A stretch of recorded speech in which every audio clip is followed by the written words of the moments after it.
AI से बना है डर का साया, क्या इंडियन आईटी सर्विस सेक्टर का अंत है आया। मैं Bhushan Godbole, professional trader, trainer, investor, आप सबका स्वागत करता हूं। कहते हैं दुनिया में एक ही चीज ऐसी है जो कभी नहीं बदलती, वो चीज है बदलाव, change. Let's learn. AI tools कर रहे कमाल, इन्वेस्टर्स के हैं काफी सारे सवाल। भारत में दूसरे देशों के मुकाबले में कम दाम पे आईटी प्रोफेशनल से काम हो सकता है। ये इंडियन आईटी सेक्टर का कॉम्पिटिटिव एडवांटेज है। अब जो बड़ी कंपनियां हैं लो कॉस्ट लेबर के कारण इस काम को भारत में आउटसोर्स करती है, लेकिन अब ऐसे एआई टूल्स आ चुके हैं जो routine software coding, data analysis, बहुत सारे काम आसानी से कर सकते हैं।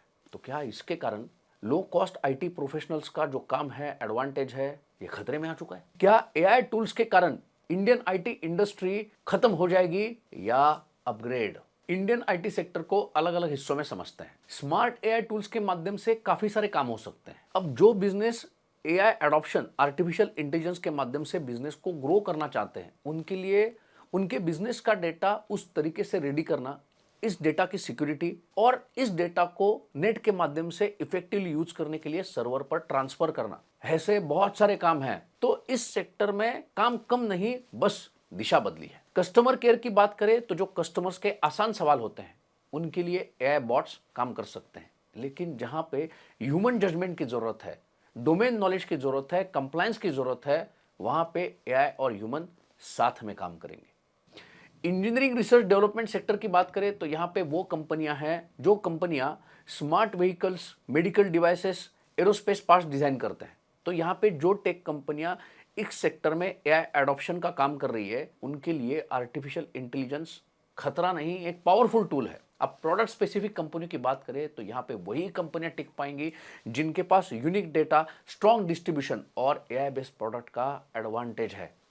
इसका मतलब है जो रूटीन जॉब है, लेकिन जो हाई स्किल जॉब है, आर्टिफिशियल इंटेलिजेंस के कारण जहां पे सॉफ्टवेयर सर्विस सेक्टर में दबाव है, जहां पे बड़े बदलाव के संकेत है, वहीं पे एआई इंफ्रास्ट्रक्चर भारत में एक बड़ा ट्रेंड बन चुका है।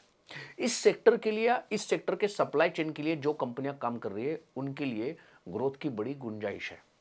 तो क्या दिग्गज आईटी सॉफ्टवेयर कंपनियां हो जाएंगी दिवालिया? बिल्कुल नहीं, क्योंकि इनके पास है कैश का भारी रुपया। डेटा एनालिसिस करते हैं तो यह समझ में आता है जो टॉप की आईटी कंपनियां हैं उनके ऊपर कर्जा ना के बराबर है। इनके पास करोड़ों रुपए का कैश रिजर्व है। अगर ये कंपनियां इसका इस्तेमाल इंटेलिजेंटली करती है और एडॉप्शन को ध्यान में रखते हुए बिजनेस में री इन्वेस्ट करती है, तो यहां से सर्वाइव और ग्रो भी कर सकती है।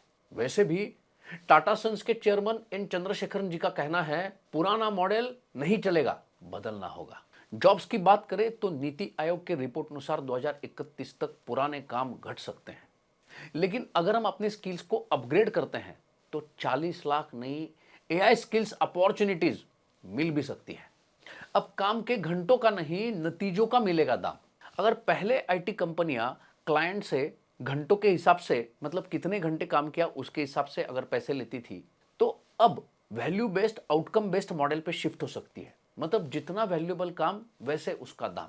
अब जरा सोचिए, जो फॉर्च्यून 500 कंपनियां हैं, जिसमें से बहुत सारी कंपनियां आईटी सॉफ्टवेयर कंपनियों को काम देती है, जिनके लिए उनका डेटा कॉन्फिडेंशियल है, क्रुशियल है, बस एआई के माध्यम से काम जल्दी हो सकता है। इसके कारण क्या ये कंपनियां ऐसा इंपॉर्टेंट डेटा नए एआई स्टार्टअप को ऐसे ही दे सकती है? बिल्कुल नहीं, क्योंकि इन कंपनियों के लिए इंपॉर्टेंट है ट्रस्ट, सिक्योरिटी, कंप्लायंस, एग्जीक्यूशन। ये कंपनियां पहले से जिन कंपनियों के साथ काम कर रही है, या आईटी सॉफ्टवेयर में जो कंपनियां पहले से एस्टेब्लिश्ड है, जो बदलाव को ध्यान में रखते हुए खुद को बदल रही है, इन्हीं कंपनियों के साथ ये कंपनियां अपना बिजनेस ग्रो कर सकती है। अब अहम सवाल यह है, इन्वेस्टर्स कैसे सोचे? इस सेक्टर में उन कंपनियों का अध्ययन करें जिनके ऊपर कर्जा कम है, जो कंपनियां high return on invested capital कमा रही है और बदलाव को ध्यान में रखते हुए बिजनेस में पैसों को इंटेलिजेंटली री इन्वेस्ट कर रही है, जो कंपनियां बदलाव को ध्यान में रखते हुए कर्मचारियों को ट्रेन कर रही है, जो कंपनियां बिलिंग ओवर मॉडल से आउटकम बेस्ड मॉडल को अपना रही है।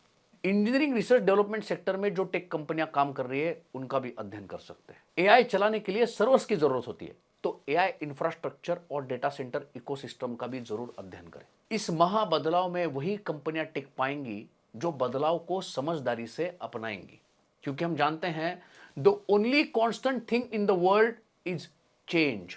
एआई से इंडियन आईटी का अंत नहीं, एक नया आरंभ है या अपग्रेड है। सही बिजनेस मॉडल पहचानो, इसी में समझदारी का ट्रेड है। अगर किसी सेक्टर में बड़े बदलाव के कारण ब्लीडिंग है तो इस बदलाव को ध्यान में रखते हुए इस सेक्टर में जो कंपनियां बदलाव करती है और बिजनेस में आगे चल के तरक्की करती है, उनके कारण यह सेक्टर ब्लीडिंग से आगे चल के लीडिंग हो सकता है। तो लॉन्ग टर्म के दृष्टिकोण से इस सेक्टर में वैल्यूएशन को ध्यान में रखते हुए पार्ट ऑफ द पोर्टफोलियो अगर आप सिस्टमेटिकली इन्वेस्ट करना चाहते हैं या जब ट्रेंड रिवर्सल का सिग्नल मिले तो ट्रेड करना चाहते हैं, तो अपने पर्सनल फाइनेंशियल एडवाइजर से रिस्क प्रोफाइलिंग और गोल प्लानिंग के साथ सलाह मशवरा जरूर करें। क्योंकि इस एपिसोड में जो भी जानकारी दी गई है ये बस एजुकेशन पर्पस से दी गई है, ये कोई डायरेक्ट बाय सेल का रिकमेंडेशन नहीं है, वरना कहोगे मैंने कहा था। अगर आप जानना चाहते हैं शेयर मार्केट क्या है, ये काम कैसे करता है, तो just download Arya money app. तो आज के एपिसोड में इतना ही। अगर आपको आज का एपिसोड अच्छा लगा है तो लाइक जरूर करें, कमेंट करके बताइए आज का एपिसोड आपको कैसा लगा। वैसे ही कमेंट करके बताइए आने वाले समय में कौन से टॉपिक के ऊपर वीडियो देखना चाहते हैं। इस एपिसोड को ज्यादा से ज्यादा शेयर करें, हमारे चैनल को सब्सक्राइब करें, बेल आइकॉन को हिट करें ताकि जब नया वीडियो अपलोड करेंगे तो नोटिफिकेशन टाइमली मिल पाए। तो मिलते हैं अगले एपिसोड में। अगले एपिसोड तक हैप्पी ट्रेडिंग, हैप्पी इन्वेस्टिंग। धन्यवाद, थैंक यू।